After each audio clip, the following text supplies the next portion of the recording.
Okay, this is Nicole. Today I'm going to share with you a cosmic feather.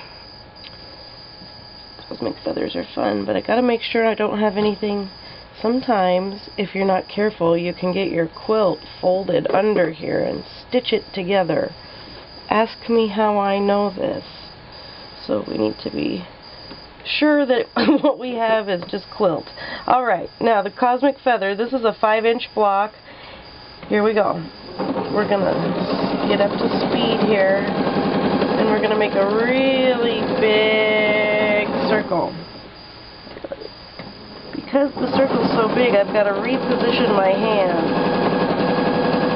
And we're going to come in, and then we're going to stop. And now, I'm going to go back, but I'm going to kind of try to go back, just echoing that line.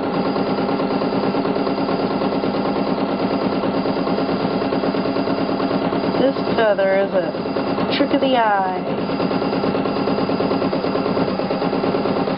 So here we are back at our beginning point.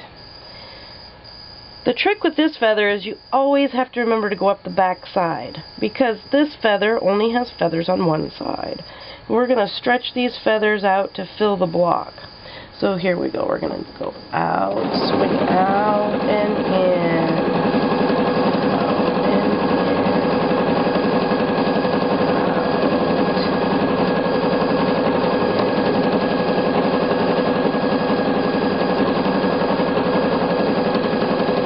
in. As you're making this curve in here, don't worry about where it hits the stem. Wherever it's going to hit the stem is great.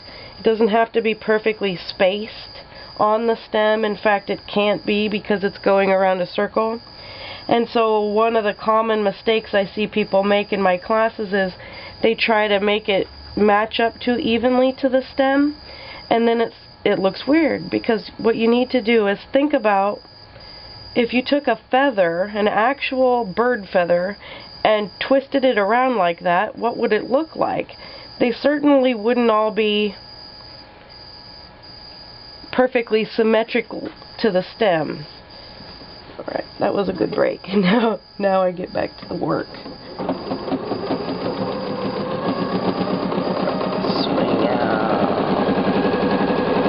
I find the faster I can make my machine go, the smoother I can draw my designs with the needle, or the more smoothly. Excuse my poor English.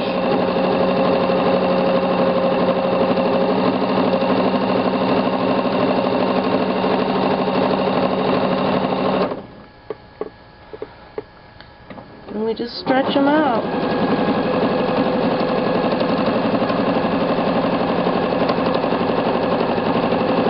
Stretch them out to fill. This quilt sandwich I'm using is just muslin, 80/20 and muslin, and it's basted together with Superior's Extra Vanish thread, because, to be quite honest, I bought a long arm because I hated pin basting. So, I like to machine quilt, I hate to pin baste, so I do sometimes baste my own quilts with the water-soluble thread so that then I can easily quilt them on my home sewing machine. I know that's weird. But sometimes you just want to sit down, be right on top of your work.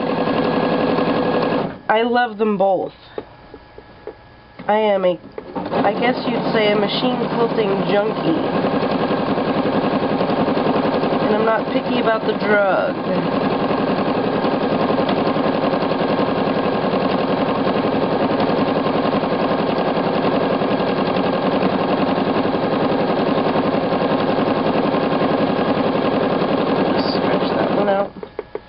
Just so you know, if you get one funky feather, oh well, you know, I mean, quilts are huge, and when the whole thing is done, one little funky feather, or 10, in the broad scheme of things, It's not going to jump out at you.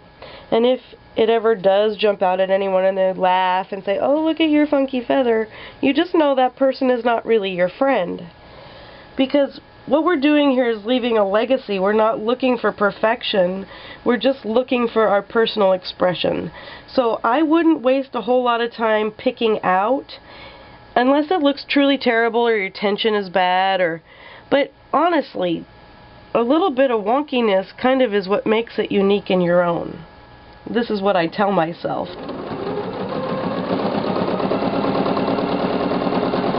And it makes me happy, so maybe that will help you too. So we're just gonna fill right in. See how it got tiny and narrow in there? This cosmic feather came about because I made a mistake when I was doing an all-over design on the long arm. I was doing these swirls that had feathers on the outside, and I got a little jiggy and didn't make my swirl tight enough. And this is what I came up with, and I thought, what a brilliant mistake, truly. And I think a lot of people think it looks like a nautilus.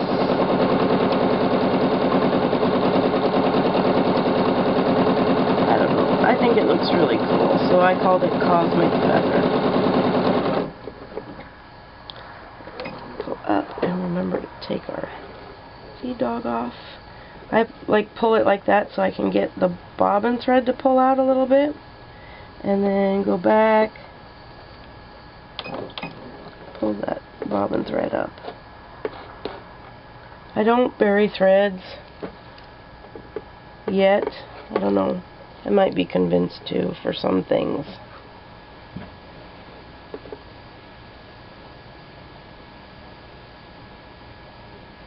Cosmic